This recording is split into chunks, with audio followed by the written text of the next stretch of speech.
Rocky, and today I'm accompanied by Brennan Wright and Jacob. I can't pronounce your name, Jay. I'm so sorry. That's okay. It's Izanga. Izanga. And Jordan, another last name I cannot pronounce. I'm terrible with last names. This is terrible. Why don't you say it yourself? Keller. Keller, perfect. Awesome. Well, we have some great topics for you today. If you want to jump into the conversation anytime, you can do so in the Twitch chat and also on Twitter using the hashtag HSEL Homeroom. Again, that's the hashtag HSEL Homeroom.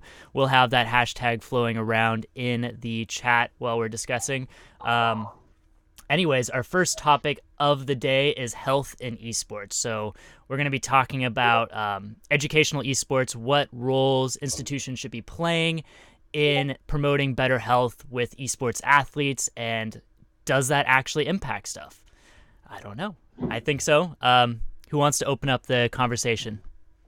Yeah, I think it definitely does impact. I mean, especially I'm going to continue to reference the professional scene because this is really ultimately where these players are trying to get to, and this is where the top players are, and you see how they perform. If you look at most of the top players out there at this point in time, so not looking back when sports were starting, if you look at them today, a lot of these professional teams, these professional players, they all are working out heavy routines, very rigorous routines. They have trainers, they have health coaches, and they have all these people to help them get to this healthy body, healthy mind sort of goals they have, and they perform much better than people who are sitting at their desk all day doing nothing but eating Cheetos and Mountain Dew.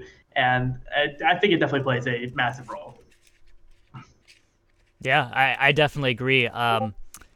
If you speak with esports psychologists, they definitely say the mental game is all a part of esports, and if their mental game is just off by a little bit and their health is off or something, that can really affect the mental game. Like some esports psychologists I've talked to, Dan Hamelstein from Esports Academy, I think that's what it's called. But yeah, great guy. It's all about the mental game, and if the mental game is off, it's most likely because of the health factors and stuff, because health factors and just being healthy, getting the right exercise is really, really important in being good at esports. It's just like sports, but might even be... So do you think then the esports itself should promote the healthy aspect? Because like you said, in the professional league, they have trainers and all that stuff, but personally myself, I don't have the money for that. And I won't lie, I'm a bit overweight myself. So do you think esports needs to come out? This ain't no Battlefront 2 here. Do you think esports needs to make it a strong message to promote health, or do you think with like the advertisings on esports need to be healthy? That's Go ahead, Brennan. I think they already are, in my opinion. I mean, if you look at organizers like HSEL and all those, if you look at it on an organizer standpoint, they already have very heavy anti-doping rules. They have, rules that are in place to try to keep these players healthy. And you look at the professional organizations. Astralis was one of the more recent ones that just picked up all these coaches and all these things to get their players in this shape to be able to do that. So I think it's already being promoted within the professional esports scene. Not as much the amateur scene, just because they don't have a lot of these amateur teams don't have massive organizations behind them to be able to promote this publicly. But I think that on the main stage, the big screen, it's being promoted not like huge, so they're not like being on stream like, oh, hey, be healthy and you can be a professional. But it's definitely, if you look into it and you actually start to watch and you read over these rules and start learning about it, that I think they definitely are already promoting that sort of healthy behavior. No, go ahead, Jordan. Sorry, I didn't mean to. No, you go. You can go. I think Jordan was saying like, yeah, they might be doing this at the professional scene, but I'm running a high school club and I can't hire a trainer. Is that right? What you're trying to say? Yeah, I guess my question is, what can us amateurs do at it? Because like you said, they're doing it at the professional level. So I think I'll ask you again, do you think that trickle-down effect, like how in, say, football, we see athletes do this stuff, we do that. Do you think that's having an effect? Or do you think, maybe these professional players need to, I'm not going to call them programs, but need to bring awareness to, healthy lifestyles? Yeah, I think it might do, like, there might be more of a trickle-down effect, like you're saying. Like, if they see the pros do it, the kids will ultimately do it because that's what they need to do to get to that point. I don't think it's necessarily the advertisers, even though that might have a little bit of an influence, but ultimately, if they're trying to obtain something, they look at the role model and what they're doing. They're not necessarily looking at the industry as a whole and what their advertisers are doing. As far as what can you do, I would. The internet is a great place. You can find a lot of advice. You don't necessarily need a in-house trainer and someone to make meals for you 24/7. There's actions that people can take to help make better decisions with eating habits, with exercising, and different things like that to help promote themselves.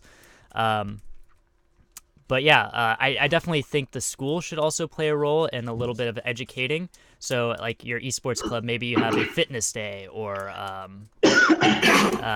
healthy habits day or something like that, where you just go over like maybe good meals to make at home or the bad sides of drinking soda and Red Bull all the time. You know, that would be pretty good for an esports club to do. To Brennan drinking, was that Diet Coke? Root beer. Is that your name, Brendan or Brennan? Brennan, Nudie. So Brennan brought up earlier an interesting aspect when he talked about health. He talked about drugs and that stuff. And I'm trying to not take this down a weird lane, but do you think that in both professional but in the amateur league, do you think they need to possibly step up, screenings for substance usages and that stuff, or need to promote more against that, or? Splitting it up into both sides. Right now, if you look at the professional scene and how they do it, I know ESL, we've seen plenty of stuff. They randomly select players in every event. They have to go take the drug test. So I think the professional scene is doing a fantastic job with drug screening specifically for performance-enhancing drugs at the moment. But going in and looking at the amateur scene and going down below the tier 1 tournaments and the tier 2 tournaments run by the big organizers, you really don't have screening. You have the rules in effect, but they're not going to screen you unless they really catch you or they have very heavy suspicion from my experience in these tournaments. I know Philadelphia, something like that, something like very small like that, or a very high key tournament, although it's small, I'm pretty sure from my experience there, I've been backstage in that a few times. I know people have played it. From my understanding, they don't do any screening. And do I think it's a problem, performance druggies or just druggies in general with professional scene? No, I don't. I think that it was blown way out of proportion the one time when it was Freakazoid after he got kicked off Cloud9. Is that what it was? Yeah. It was a big thing with Adderall. He said, "Oh yeah, everybody does it," but nobody else really came out and said it, except I think Dazed may have agreed. Like, yeah, people do it, but I think it was blown out of proportion. Personally, nobody's getting caught with it, especially when they start doing a drug test, and that can be detected before. If you've been taking it, it will detect it in those tests. And they said, "Hey, we're doing tests now." In a very short period of time, they started testing. So I don't really think it was that big of a deal. I think it was really just out of spite of being removed from the team that came out, and he really started blowing that stuff up. So it did blow up, and that's what actually ended up leading to the rules for the anti-doping in esports. But I really don't think it's as big of an issue as it was portrayed to be in mainstream media and all the media sources that really brought it up. Fair enough. Professionals. Great response. Yeah, I don't. My experience being in college and being in high school and running an esports program, that never came up in the collegiate and the high school scene. It never was an issue, but it surprisingly was an issue in the college landscape. People were taking Adderall all the time to take tests. I know. Write essays, stay up all night and get stuff done. That I see as an issue more than I see people prevalent? in esports. Yeah, it's really bad. Being in school right now, I know people have come to, because I do still have an active prescription. I don't use it anymore, but I have it in case I need it. And I people who do know have come to me before and say, "Hey, can I get some?" I was like, "No, it's not okay." But people will just, if they know you can get it, they will come up to you constantly. So it is a big problem with that specifically. Looks like Brennan lost connection. Hopefully we'll get him back. But yeah, just continuing. I'll wait for. I'm sorry, you continue. My bad. Yeah. So just to wait for him to come back, like he was saying, that's a really common thing in college nowadays. It's really Whoa. oh, there he is. Now he's back. Baby, All right. come back. All right, Yeah, I don't know what that go was. ahead. You're talking where did about Where did I cut off? Talking about how people would come up to you and ask you for like the Adderall and becoming more Yeah. requested. That's pretty much where I left off. But yeah, it's definitely prevalent in the college scene. People will, So if they do know you you have think it, they will. at the college scene we need to promote an environment that shies away from this, or like what do you think we can do? Because I think I don't want to rip on. I think I'm going to take a stereotypical view of the gaming community. We're known as people, who drink soda, eat junk food, that kind of stuff. So I guess from the aspect of it, how do we promote health and a healthy environment that not only appeals to people within our own community, but makes us look prestigious? Because I know we are prestigious, but a lot of people, when they hear, my own parents, esports, oh, you're just going to sit around all day and do video games. How do we make the community altogether more healthy and more, yeah. I think the big issue, looking at the college scene specifically, is that it's not recognized as a legitimate competition in most places. Now, there are, if you look at NACE, no schools partner with them, that is legitimized within those schools. But if you look at most schools who do have esports teams competing under their name, a lot of them are club teams. Like I know mine's a club team. It doesn't compete on any high level that I know of. I've looked it up. We have like a League of Legends team here at SNU, but most of these teams are club teams. Now, I know there are some faculty here who want to get something going.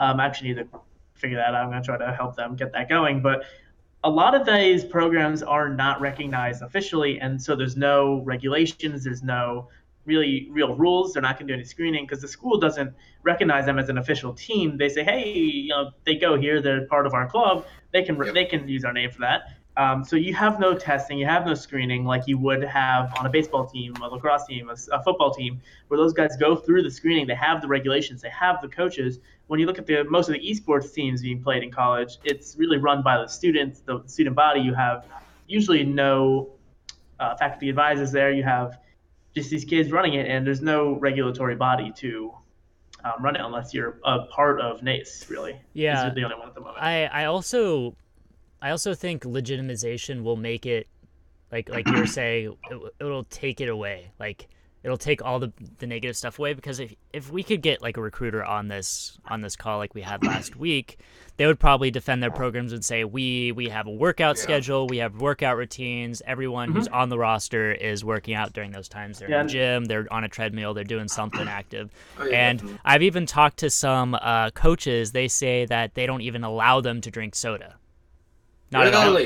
Only water. Only water, because that has a really negative impact on how they play. The sugars are bad. The side of legitimizing it. I know I did conduct some research on some stuff. I actually did some polling for a research paper I'm writing, and I did have results saying that people would watch it. People would know about stuff if it was legitimized.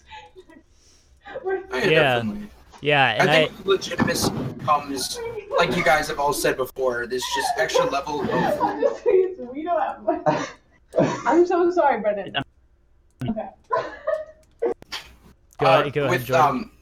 Just with making it legitimate, like you guys have all said before, it brings in these extra people, because if it's a legit organization, you're going to bring in the quality of people, and you're going to bring in the screenings and all that stuff, so... Just so I want to say. Yeah, and I feel like the esports space is so young that we're not seeing that corruption of the space yet. Like when I was in college, that really wasn't an issue with the competitors that were playing, ULOL and League of Legends. I mean, it's so young, and a lot of it's for fun still. It's not. Do you think the corruption is making its way up? I feel like it might make its way down, but then again, it's not that huge an issue in the pro scene, but it's still there. People want to compete for big prize pools, but that's not really there right now for high school and college. So it's really for fun, and they don't really care that much to risk it, to take that big of a risk. But now we see these scholarships and all these different opportunities coming up. I feel like it might start to be an issue, but I feel like it'll be an issue for a little bit and then go down and go away because we'll have so much oversight with institutions popping up. Like we've got NACE, doing the great work that they're doing, legitimizing the space in collegiate esports, and we're seeing the NCAA taking steps to get into the space because they're seeing the huge potential and the growth that's happening. And we got the HSEL now. So, yeah. Yeah, I was kind of zoning out because people decided to run in here and start screaming, apparently. But that was interesting. But yeah, I wasn't really 100% paying attention there. But this going back to the making it legitimized, it is definitely what you need to have. I mean, going back to the data that I can focus on what I was talking about with my research paper, I am doing my final paper on actually including esports and legitimizing it in college and high school. And it's interesting to see what people think with regarding M-rated games and college stuff, whether they should be considered athletes brought into programs. And a lot of people, the majority did say yes. I have 70% saying yes. So I'll pass on to you guys.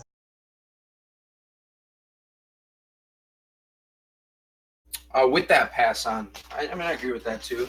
I mean, I think it is a sport, but I'm gonna take this.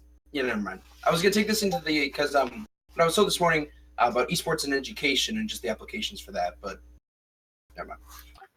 Yeah, I think maybe you just need, it needs to get more into the public eye and get more attention, because the main problem is having that student body, kind of just having the students run it.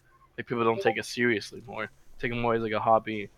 And for people that want to take it more as a sport, they really need to get more guys. The Hamilton esports team that we have our own. It's all student ran. Our president is Aiden. I'll just leave that. So I'm not sure for saying last names, but it's all student ran, student owned, student ran. We're getting fundraisers all of ourselves. So I think if we bring in a legitimization of it, make people realize, hey, this is a sport. This is something competitive. We can solve this health problem, but only that we can help prevent problems later down the line. Yeah, for sure. Definitely.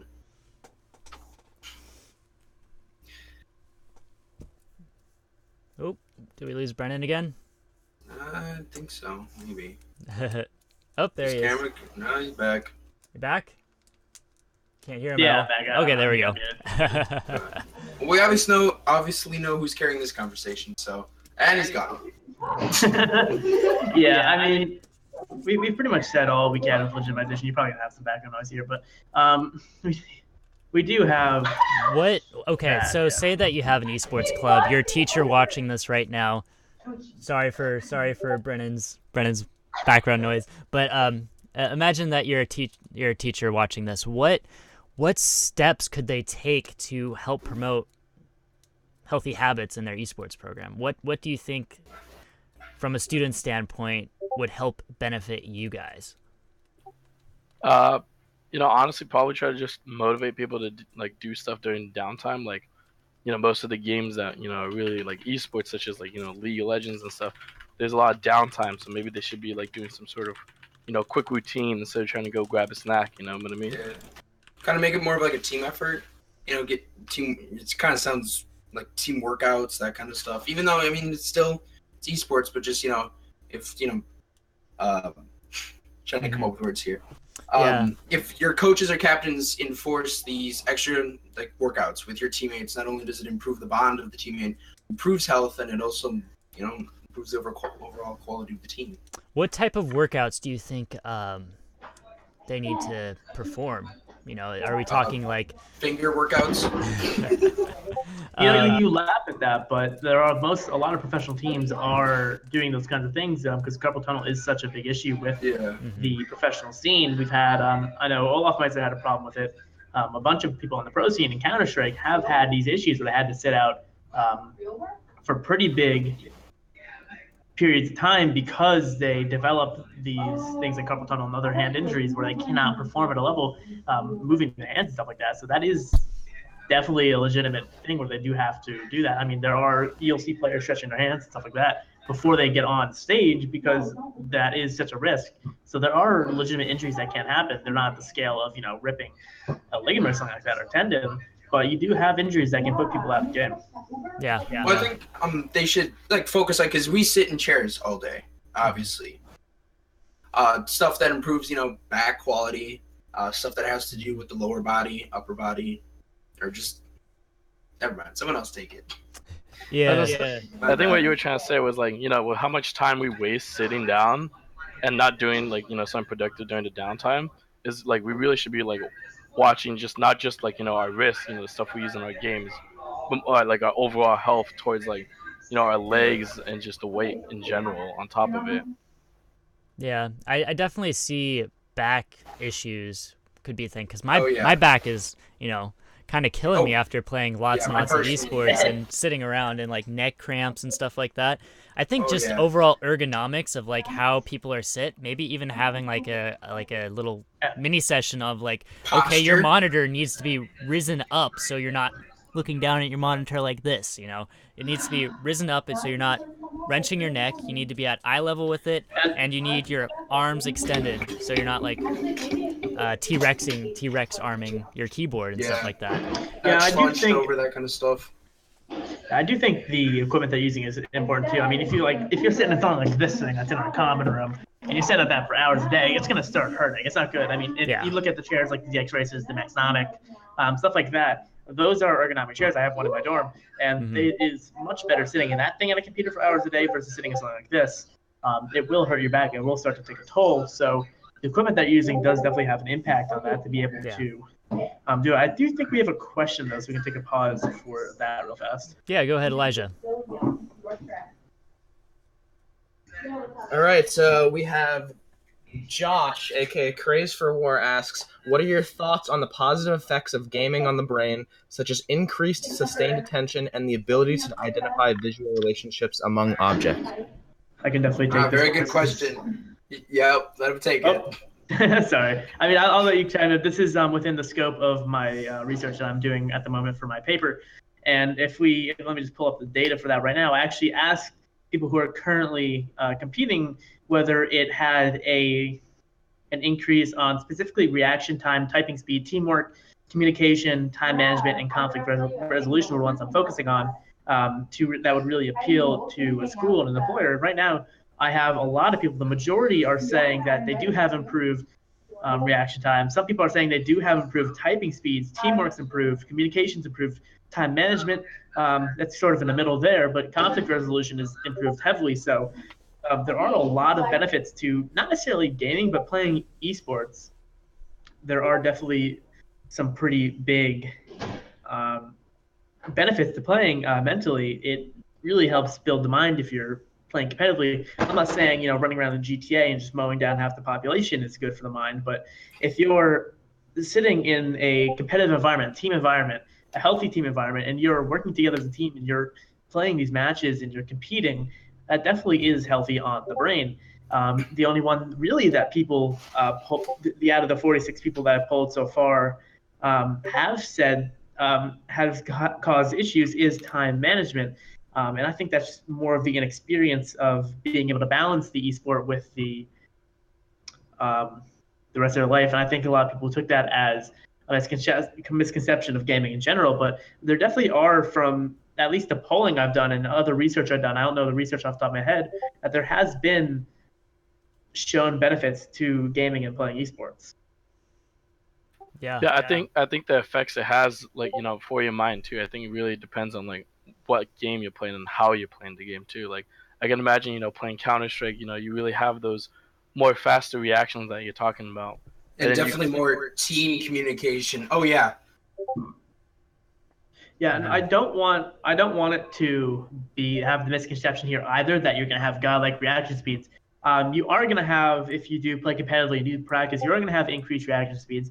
I know mine personally are a little bit below or above whatever's better than the national average for the United States, just because I believe I've been playing these esports and it has improved since I started playing Counter-Strike competitively, not necessarily on a high level, but just playing that competitively, playing the game constantly and practicing. It does increase your reaction time, but you do need to know that you're not going to have godlike, like instantaneous reaction times. If you look at the professional players, even going outside of esports, you look at Formula One drivers, you look at all these athletes who need these reaction times, they don't have ridiculous reaction times. They do have above average times, but they don't have insane times where it's going to be like godlike, insane plays coming from that. Although it does improve it. Let's you play what's it called? StarCraft? I do not. No, it's forgot professional players like make 120 keystrokes like a minute. Forgot what it was. yeah, StarCraft. Oh, is I know definitely it. really Yeah, I'm not a mobile guy. I want to know. Quick sidetrack though, back to the health aspect, kind of like a public service announcement. Sorry, apologies for this, but what do you think players? Not a question for you guys. Do you think players should put in screen protection, wear eye protection, or get a program that protects their eyes? Because I have a couple friends of mine who play video games quite a while, and their eyesight has, over the past years, has been, I'm not gonna say deteriorated, but it's not as what it used to be. Do you think players should take that extra step? Yeah, go ahead. Yeah, I think so. I mean, I have myopia. I mean, I'm nearsighted, so I have some issues there, but I think that's more genetic, honestly. There are like connections to really intense blue light and kind of lights that we can't see that are being emitted from our screens and monitors are bad for our retinas and stuff like that, and we kind of lose capability over time because of that. And there's new studies coming out about that, and now they're actually implementing it into lenses, so it actually takes away that bad light that we're not supposed to be having. Yeah? They're even implementing that into modern monitors now. So if you look at the high-end monitors, they actually have blue light prevention that will actually filter out that blue light before it actually comes to you. So like the monitor I have, I have an Asus one of their 144 hertz models. I don't know it off the top of my head, but they do have blue light prevention, so it will reduce that blue light and stuff like that. So I really do think it comes down to your equipment also. Yes, I do believe if you're playing for hours on end, I think it's probably healthy to wear eye protection. Whether it's necessary, I don't think so. I've been playing video games for pretty much my whole life. I still have 20/20 vision. I have not experienced any vision problems other than maybe my eyes getting sore, getting fatigued. I have glasses. I don't have them with me here, but if I'm going long, I'll throw those on sometimes, and it helps with eye fatigue. So it definitely does help in that aspect, but I do think it's mainly dependent on the equipment you have. So if you have an older monitor that's going to be putting out a lot of blue light and those things that do hurt your eyes, you are going to have some issues in the long run. But if you're using newer technology that is helping to prevent that stuff, I think you should be okay. Yeah, I was listening to a podcast recently, and they were talking about a study that was done where they took lab mice and they put them in the dark or under artificial lighting for extensive period of times, and they realized that they're developing myopia that way. And then they had another group where they had it in direct sunlight constantly and no artificial light.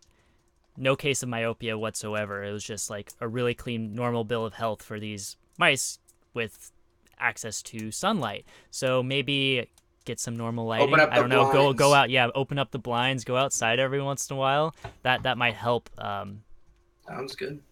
Might help some way. I don't know. I know my. I can't really confirm the science of that experiment, but no, but it sounds legit. Just it does. Sunlight in general is good for you. You know, it's fun. You know, going on a binge at a game, but take a break. Go outside, especially in the wintertime. Yeah. There you go. Well, you know, having too much sunlight is obviously bad for you. It can lead to damage and stuff like that. But you do need it. You do need it provides vitamin C. I'm not saying go out tanning with no sunscreen on and just stare into the sun. Stare into the sun. Watch the photosynthesis. Yeah. For sure. Yeah. I'd like to chime in on that. Like, I don't think it's just like, just gaming too. It's like, with such a digital age, always looking at smartphones when you're not gaming, if you're out too. And like you don't even need high-end stuff to kind of prevent this if you care. Phones these days come with blue light filters. There's a free program on PCs called Flux that tons of people use. Really helps out to filter out the blue light. A lot of the monitors come with that built into their systems. So you don't even on old monitors, you can get that. Yeah, for free, but just for people out there in case they're worried. Well, yeah. Always, that's always an option out there. Do you guys want to transition possibly? just to let you guys know who are watching right now, make sure to use that hashtag.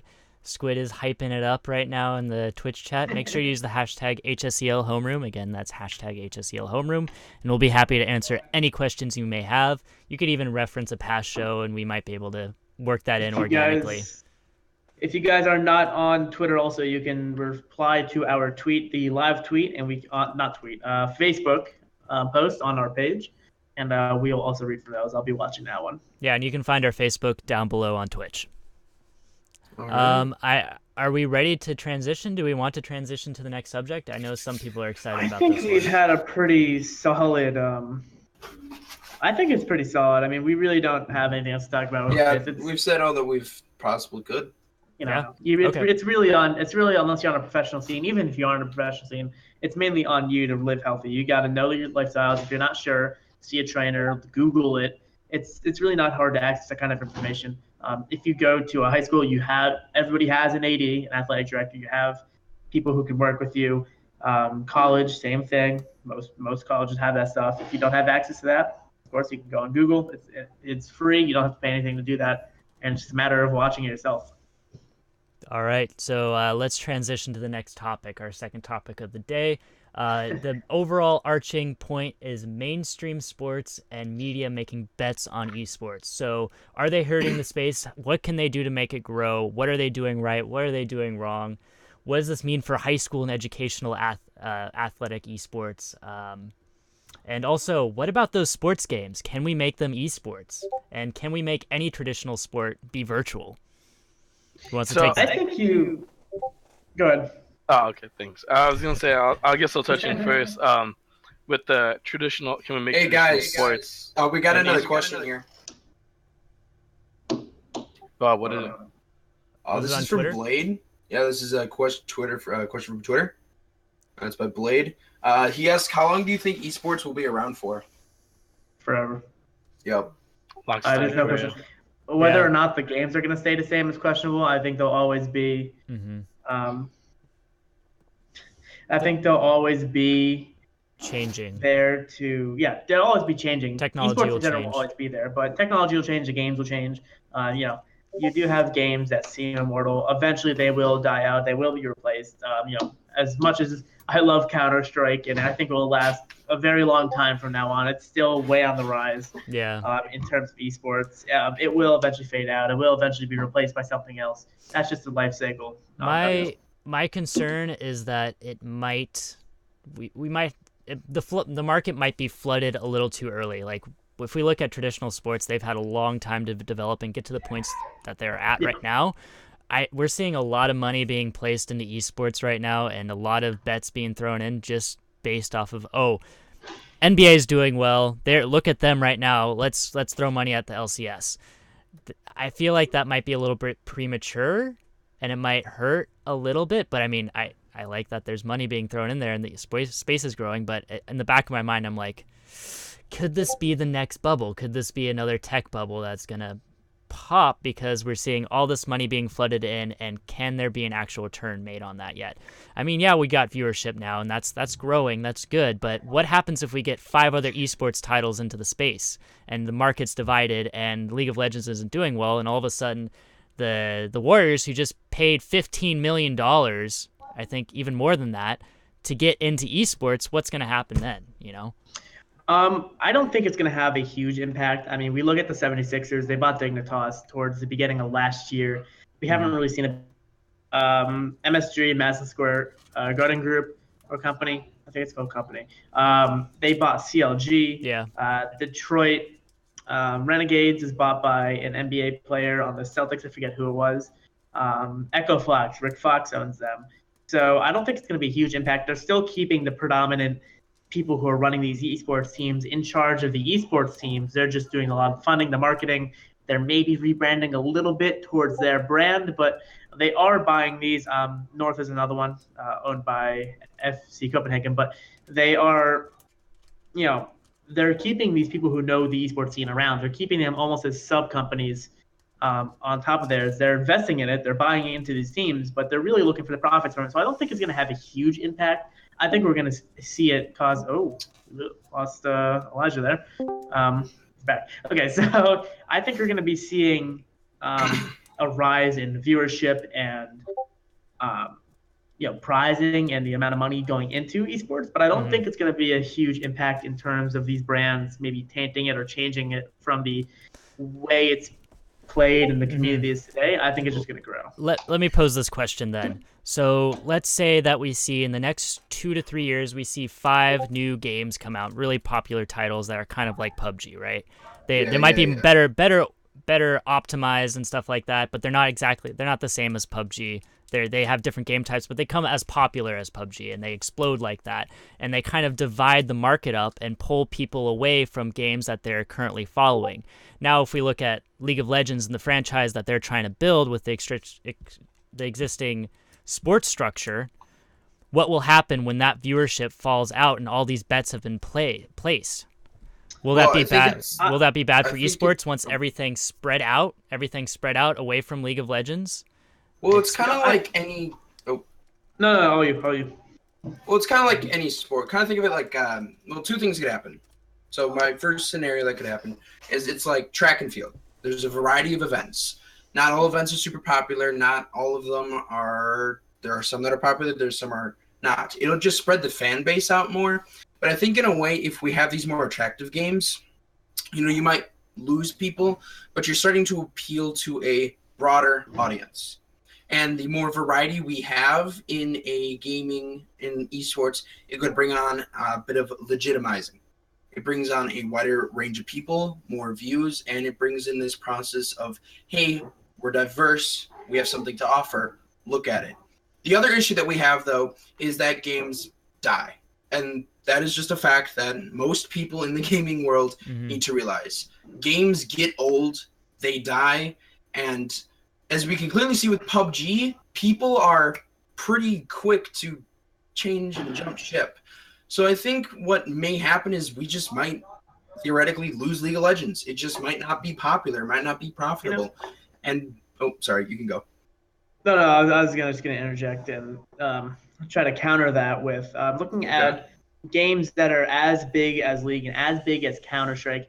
You're not really yes, they will die over time. That's just the nature of esports, but I don't think they're going to be really killed at games that are at this level by a new release. Take Overwatch, for example. When it came out, it took some people away from Counter-Strike, took some people from League, took some people from a little bit everywhere, but you're always going to have people who are going to push up from the semi-professional leagues, who are going to get better. They're going to work their way up. It's going to create new opportunities for new players, and you're always going to have the people who are always going to be fans of that game and aren't necessarily going to abandon their game just so they can focus on one. So I think the games that are big, really big, will survive as long as they're still relevant. Yeah, they'll die out eventually, but I don't think a release of a new, very popular game like PUBG will kill it.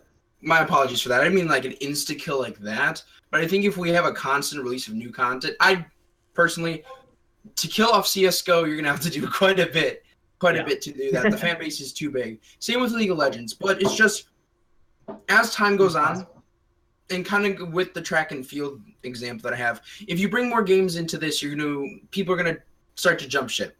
There's some issues with CSGO on right now, changing up maps, a couple matchmaking, stuff like that. That's enough to deter people completely, but it's just people have different tastes. People mature into the gaming industry, and they jump ship. I don't think it's going to kill the games, but I think it'll definitely broaden the gaming sphere that is available for esports. So my point is that if people are making huge bets on these games in particular and their pro scene, and their viewership gets taken away, that's kind of equivalent. And they're setting up these games like the NBA per se, because like NBA is making bets on League of Legends. Are we making the injection of the gambling aspect of esports now? No, not what I'm saying. Sorry, investment gambling. Okay. Yeah. Okay. So we got these pro NBA teams making I'm gonna stop saying bets. Investments into like League of Legends, like the Golden State Warriors, and their viewership, League of Legends viewership, drops off.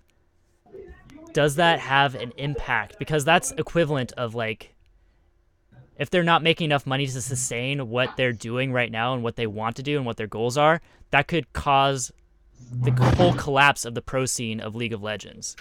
because they're making all these bets and they can't return on these investments. What's going to happen to that, and will that cause a domino effect within the esports industry? That's my concern with franchising a little early, because these games won't be around. We have NBA, we have the basketball that's been around for a long time. We have all these industries putting money into esports in specific games. What's going to happen when that game's not around anymore? And we're not talking chump change. We're talking millions and millions and millions of dollars. I mean, we're not talking ESL. Yeah, ESL has a tournament here and there for CSGO. We're talking a franchise. We're talking about having places and filling up stadiums and stuff like that. That's completely different than what this existing CSGO structure is. And we're trying to do that for Overwatch now. Is that a little too soon for Overwatch? I don't see the viewer base for that yet. I really don't think it would cause an issue because if you see, I mean, there have been examples of games that are dying. And if you look at these teams and these players who are in the games that are dying, they will move on to a different game that is popular in the competitive scene to be able to continue to make money, be able to play competitively. So I think that, yeah, they're probably going to lose a little bit of money at first, but they'll be able to still have the investment in these players and these teams, and they'll be able to branch them into a different game relatively easily, or pick up new players if not everybody goes. Some people will retire, but a large amount of people won't want to retire because their game died. A lot of them are going to find something else to play competitively. A big example of this was the iBuyPower guys, the player AZK, went and played Overwatch competitively for Team Liquid because he wasn't able to play Counter-Strike. He eventually did come back to CS, but a lot of these players are going to transfer to different games, and those investments will carry over since they're really investing in the players, not necessarily the games at the moment. They're investing in the games for LCS. They're buying into the franchise. They're paying that money to Riot. Oh, is that how that's working? Yeah. That money is going to. That's the bid into the franchise. That's what you have to pay to Riot. It's around $15 million to $30 million, and it's, in that case, it is a risk. Then. Yeah, that's what I'm trying to say. Like, if you're putting that money to have that spot, huh? Oh, never mind. Go ahead. What was the question? No, stupid question. I don't think I understand what's really being asked. So are we talking about outside people pushing for new games to come in, or are we talking about? No, we're talking the about death and loss of an investment. We're talking about investments being made to buy franchise spots into a game, if that makes sense. So like saying, question. Go ahead. Does Riot or does anybody have insure these investments? I don't know. Investments insured? I don't know, That's probably. the question. Well, they're not necessarily investments. They're payment, buy-ins. Really. They're buy-ins. And the investments being made into those pro teams. I think then, in that case, I think that what you have to look at is terms of the contracts that they're signing with these teams, whether or not there's a clause that says, hey, like, you're buying in for this amount of time. If something falls off or, something dies out, you will get X amount of money back. You'll get back what you lost. Because there is a question I don't know if it's of the contract and what's actually in the contract's content. Yeah, and also the question can be posed, if a game like League of Legends goes under and all these teams go under with it, doesn't that leave a bad taste in all the investors' mouth about esports and the money that they put into it? Will that cause a chain reaction down the line to all the other games that are trying to grow esports scenes? I think it will it will definitely give a bad name, but I don't think it's going to cause a ripple effect going through other esports, because you will be able to look at the other esports and see that, hey, that one may be on the downfall, but this one growth, and it's really going to be, I think in the end, when it's really becomes more mainstream, it already is jumping in the mainstream now, but I think it's going to be looked not necessarily as in the eyes of the investors. It's not going to be looked at as sports. It's going to be looked at as stock trading. Yeah. It's going to be taken with that mindset. Hopefully the developers are thinking with that mindset and staying ahead of the game to keep the audience engaged and making sure the game stays interesting. I mean, League of Legends has made a huge update, changing the complete base of runes and masteries and stuff like that. And that kind of changes the game a little bit, even though it's still the same structure. Hopefully they'll be able to keep up with the demand of what their player base wants. And I have a quick question for you guys. Yeah. Do you think it's this uncertainty that your money put into investors might not exactly work out, or the fear that the community will drop out? Do you think that is what is preventing esports from becoming legitimized because there is so much risk for it? No, Yes and no. I would say yes and no. I think the big issue with it not being legitimized, it's still the push from the mainstream that video games are bad. I still think it's that big push that in terms of Yeah. being mainstream, if you look at the way media portrays it, you look at any, most of, not any, most of the arguments in the mainstream media right now for esports being laughed at, trying to make illegitimate and basically pushed away is the video games are bad, video games are violent, that sort of thing. That's the main argument that's holding it back from the mainstream. I believe at the moment, yes, you do have the risk of investment and stuff like that, but I think that the big risk is people saying, "Oh, they're just playing video games," and people trying to push it away because a lot of people who are pushing it away, people who are running these media channels, are on the older side and have always grown up with video games bad and stuff like that. And that's the kind of message a lot of them are trying to push. It has gotten much better. It has really reached into the mainstream, especially with people like Gfinity and TBS having their televised versions. People are really starting to learn about esports, and it's becoming mainstream. College and high school esports has been on the rise a lot in the last year. So it has gotten better, but I think the main reason and the main argument for not pushing it mainstream is that old video games are bad, stereotypical typical sort of thing. Yeah, if you're watching like any news outlet relating to the business of esports, or even following like people on LinkedIn that are really connected in the industry, everybody's bullish on it. All the investors want in. It's a crazy space to be in right now. They want to put money on pro teams. Even they have celebrities doing it. The investment money is there. Some people are skeptical about it, just from personal experience. Some people are not 100% there or in on it yet. That just might be because they don't know about it, they haven't participated in it at all, or they haven't looked at the scene yet. Some of the again falls into some of the research I'm conducting in my polling is looking at I asked, do you know what esports is? Do you know about it? A lot of people who didn't check that they played or have played competitively did say, I really don't know much about it. I never knew that there were scholarships, that there were all these different benefits and perks to being able to play, specifically high school and college at esports. And then when they saw, how much you could be making, all these different career choices that are available in the esports scene, not necessarily a player or a coach, but even hospitality, event management, broadcast production, those sorts of things are available in the esports scene, and you can be able to do that. So I think that's really when people find that out, there's like, oh, esports seems pretty cool. Actually, I'd be willing to work with it and bring it into mainstream. So how about this question? Is esports growing too fast for its own good? Ooh, I don't think so. Can it be sustained? I think it's fine. Like the more rapid the growth, like if you have this really rapid growth over this time, then it's gonna really push everyone and media outlets to start giving it a good reputation instead of having that bad reputation. And that's exactly what it needs. It needs to get that good reputation. And it definitely is possible to grow too fast.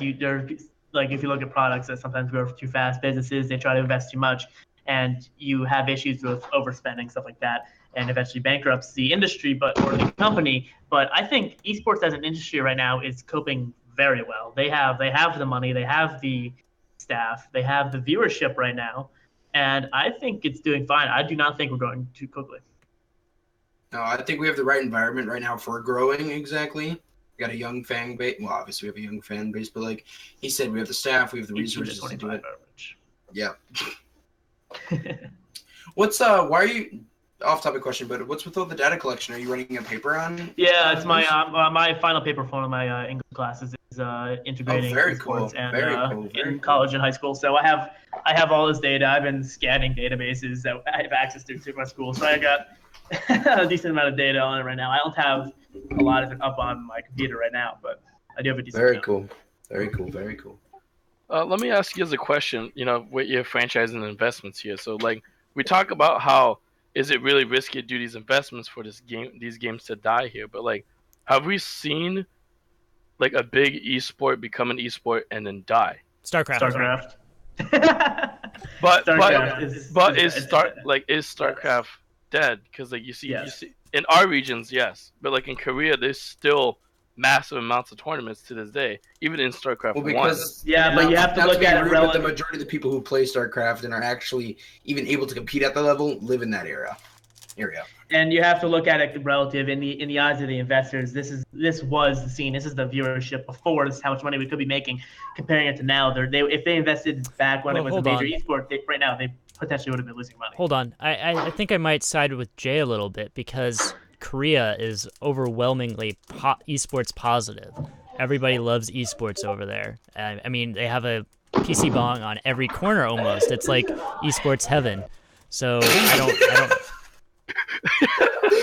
I think Brennan might have lost his Did couch. your couch move? Is there a ghost? Oh man, the couch. Dude, Yeah.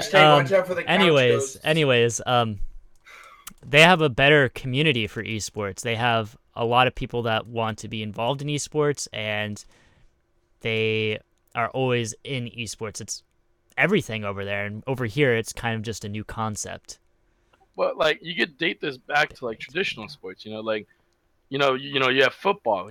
American football specifically. Really big in the U.S. and America, really huge. Not seen at all in Korea.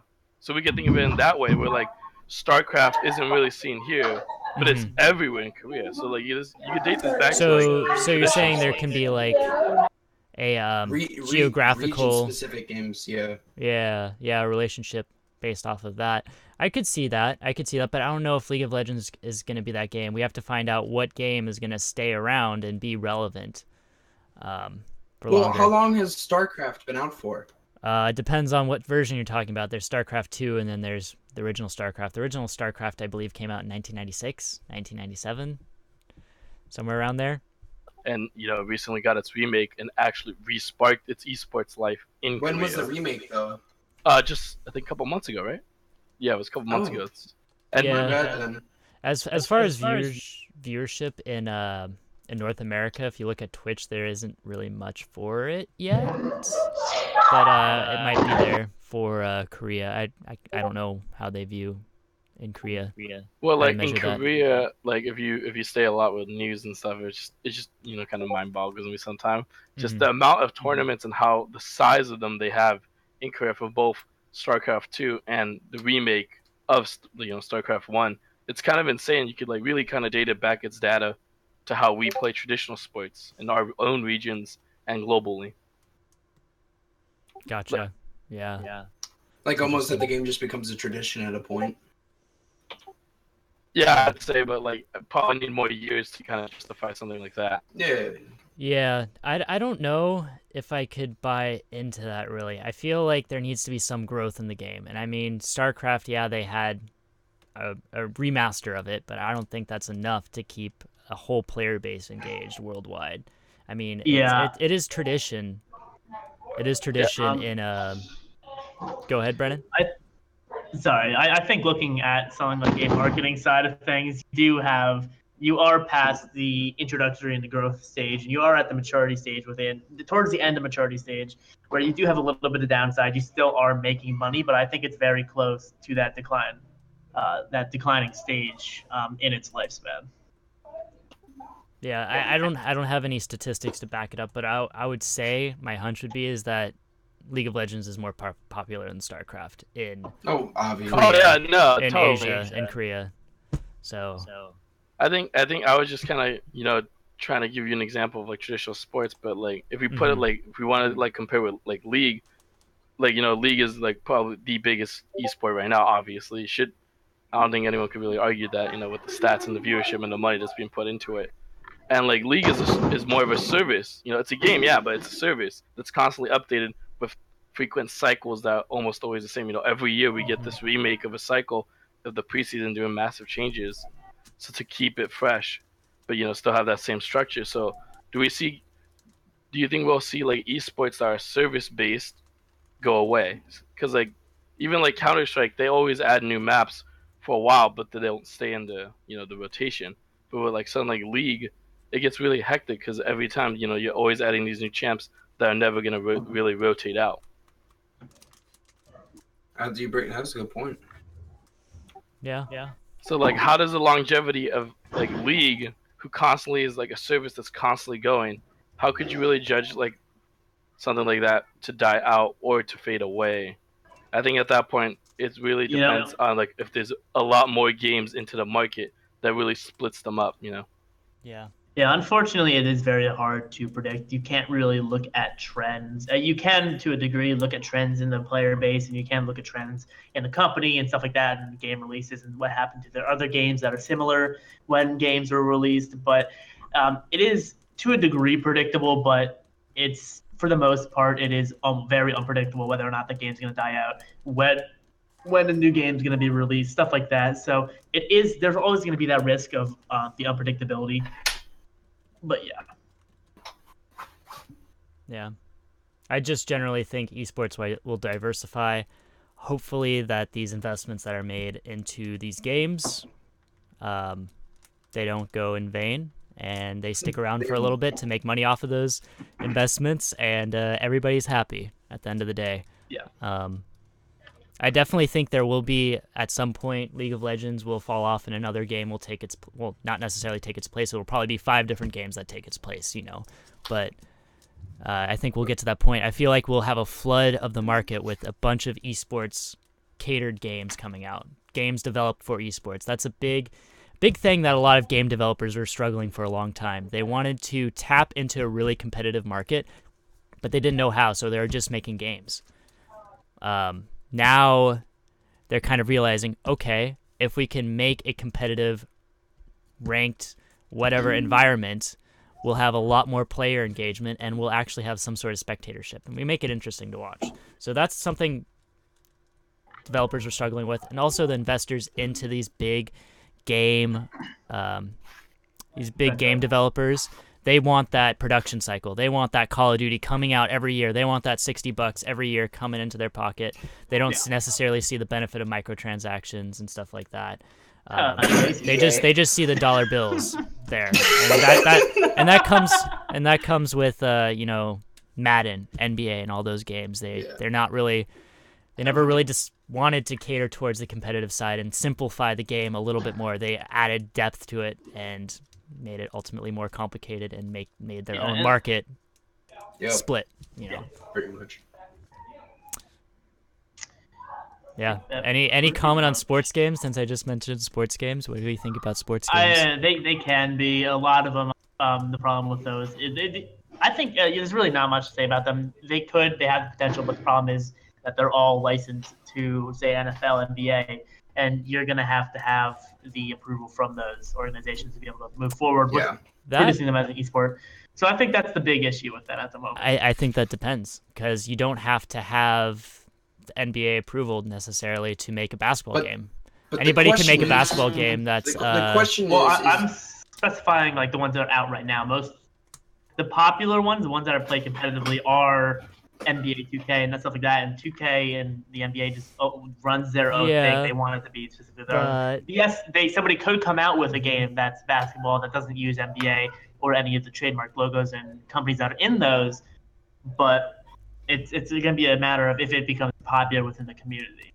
Yeah, but if you look at the NBA community, it's not huge. If you look through the Twitch channel, like the Twitch feed, there's not a lot of people watching NBA 2K. And if you look at their Facebook page, there's a lot of bad comments on there saying, "Fix your game, fix your game." It's not what we want, you know. So if a competitor comes in and makes a better football game per se, instead of EA making the game that's, you know, very casual, if they make a football game that's like I forget how many people are on the field at once in football, 16. What side, offense or defense? I think it's 13 on defense. I used to play football back in my day. Okay, so just say 13. Have a 13. No, it's 12. I don't even know. It doesn't. Let's just say 12. Let's just say 12. Our ignorance. Let's just say 12 people playing on a team at once. That would be a lot more interesting than having, you know, one person playing for the Miami Dolphins or something like that, and playing against AIs. I think the problem with sports games also, now you could have a competitor release a really good game, but the problem is that the market for these sports games at the moment isn't esports. It's not the general player. It's people who watch the NBA, who watch the NFL. those games are marketing to those people, and that's the majority of the people who are buying those games. So you have to think about how the sales are going to be if you don't have the actual NBA players, you don't have the NFL players, you don't have the actual teams. That's what you have to think about, because the market right now is almost entirely those games fans trying to follow the professional teams. So yeah, that's well, the question if that's there. Yeah, I want to weigh in on this. So like, go ahead. Okay, thanks. I was gonna say, like, to touch on what Brennan was saying, like having those NBA like licensed games for them. So like it would be really hard for a game developer to, let's say, make a basketball or football game without the official licensing. So they put their own players. It'd be really hard for the general eye to be like, oh, let's play this game instead because, what does it have?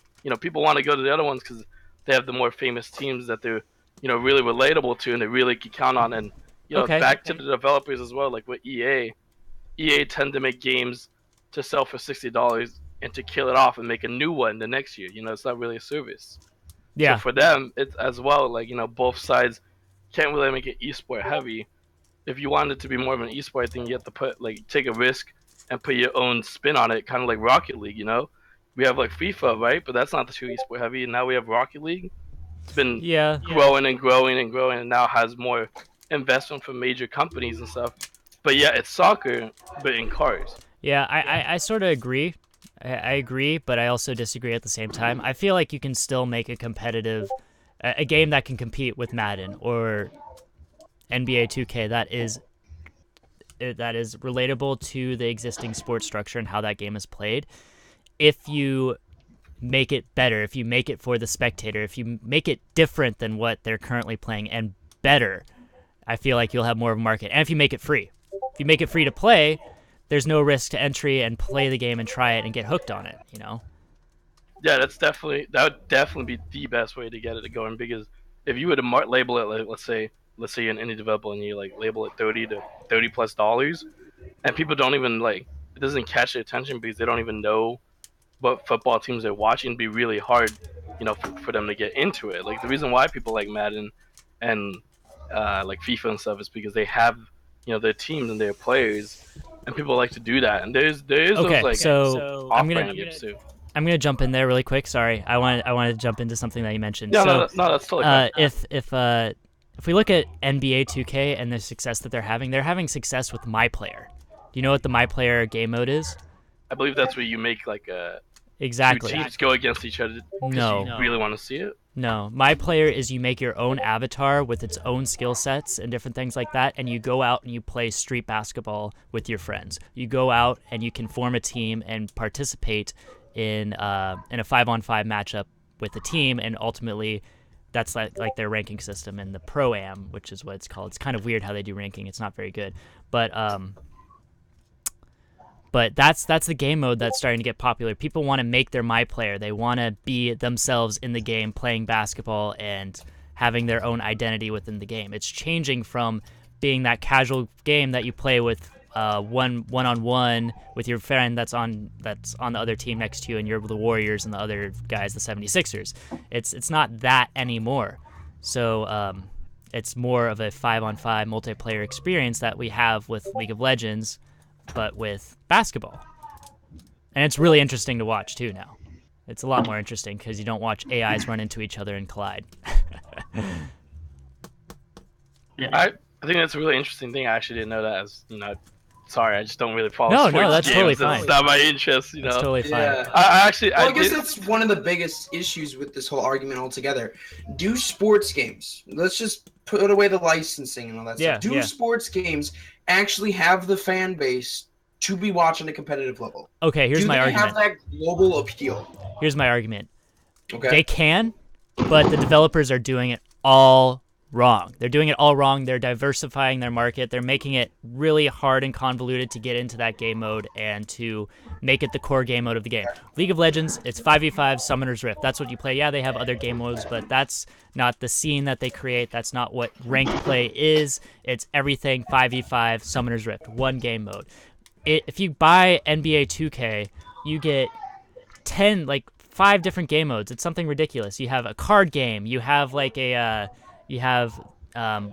couch co-op and stuff like that. You have the My Player, which is you get the campaign where you play as a person in the NBA, and you also get that multiplayer experience. But it's kind of confusing. Am I supposed to be competitive this, or am I just supposed to play offline and play a campaign mode? They need to make it specific to be able to cater towards that esports audience. Right now, they're mostly casual with a competitive spin. It's just not working at all. It needs to be hardcore competitive, and they need to put all their money on that. Well, I also think it's the fact that like a lot of like sport mentality, like the stereotypes for sport people looking at video games is oh, that's just video games. Like that's nothing. Sport people don't take a whole liking into video games. Not all sports people. There's obviously some that do. Then they're starting to realize them now, like Rick Fox and stuff. But that's not necessarily my concern. That if we look at the sports game audience, yeah, it's definitely different than the current esports audience. It's definitely different. It's the console market. It's a cheaper barrier to entry. It's a lot easier to get into. But I feel like we can reach that audience if you make the game more esports centric without them knowing it, but still dope AF, as they would probably say. The cooler kids. Yeah. I'm not a cool kid. I like that comment. Yeah. So, I mean, I don't know if I have much more to say. Those are my main arguments. I think that's pretty much it. I think that covers. Does anybody have a response to that? I don't think so. I mean, no, pretty much summed it up the way that it was, what the developers need to do and what needs to happen to make it competitive. Yeah, I think sports game can be the future, but there needs to be a lot of change. A lot of change and a lot of better marketing and development. Yeah. Anyways, this concludes it. Elijah, do you have any questions, or is that it? Looked pretty much. We have one question. Okay. Read it out loud when you're ready, Elijah. Aries asks, any plan to let teams that aren't partnered join the majors or be willing to partner with teams that aren't all from the same school? No. We have some other plans to be able to cater towards more of a casual audience, but we feel that the growth of the high school level needs to be within schools and housed within schools. We need to feel that there's a staff presence at the school to be able to make sure that the club is doing what it needs to do to grow, and also sustain that growth over years when you're not at that school anymore.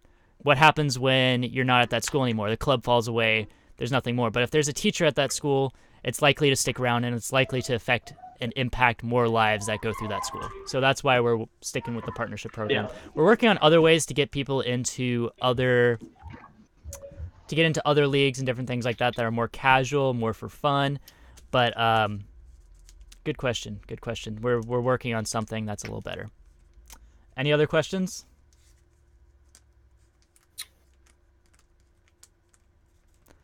All right. Well, I guess that will wrap up this episode of Homeroom. Thank you so much, everyone that tuned in. We really appreciate it. Thank you, Jordan. Thank you, Jacob. And thank you, Brennan, for coming in and giving your point of view.